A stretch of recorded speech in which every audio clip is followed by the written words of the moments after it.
You are sitting in a parking lot. The engine is off. The groceries are in the back. And you are not moving. You don't even know when it started. 1 minute you were fine. And then a song came on. Or you saw a photo on your phone. And now you are here in a car, in a country that is not yours, crying in a way you would never let anyone see. If you know exactly what I am talking about, this video is for you. Because what happens in that car is not weakness. It is one of the most psychologically significant moments in an immigrant's life, and almost nobody talks about why it happens. Immigrants carry something that most people around them cannot see. It is not luggage. It is not a language barrier. In Portuguese, they call it saudade, a deep longing for something you love that is far away. But in English, there is no word. And so most immigrants spend years walking around in a country that doesn't even have a word for what they feel every single day. That is the first reason the car becomes the place you cry, because the car is the one place where you do not have to translate yourself. Think about what an immigrant does every day. They perform confidence at work, even when they feel invisible. They perform happiness on video calls, so their family back home doesn't worry. They perform strength because they cannot afford to seem weak, not after everything it took to get here. And then they get in the car, and the performance stops. Call this emotional labor, the daily work of managing your feelings to meet the expectations of the people around you. Research shows it always reaches a breaking point. The body finds a way to release what the mind has been holding.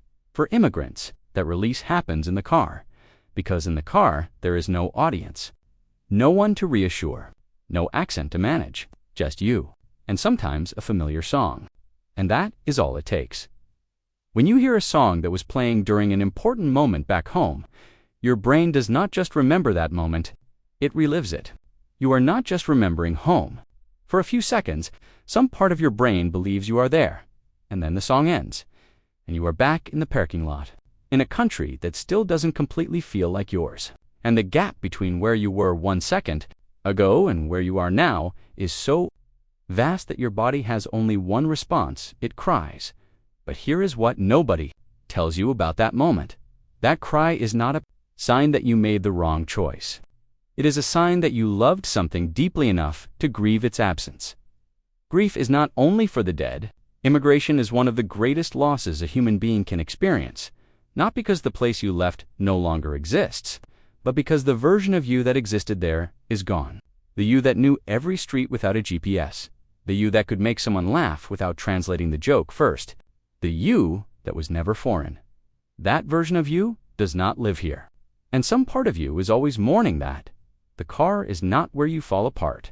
The car is where you are finally honest.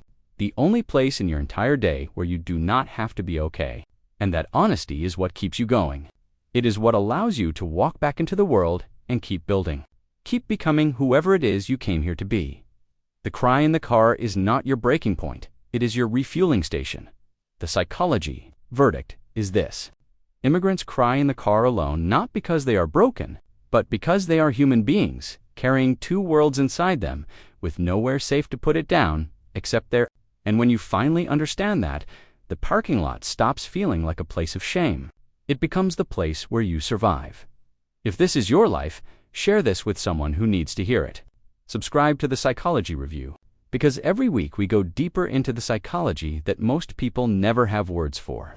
The next video will feel just like this one. Click it. You already know why.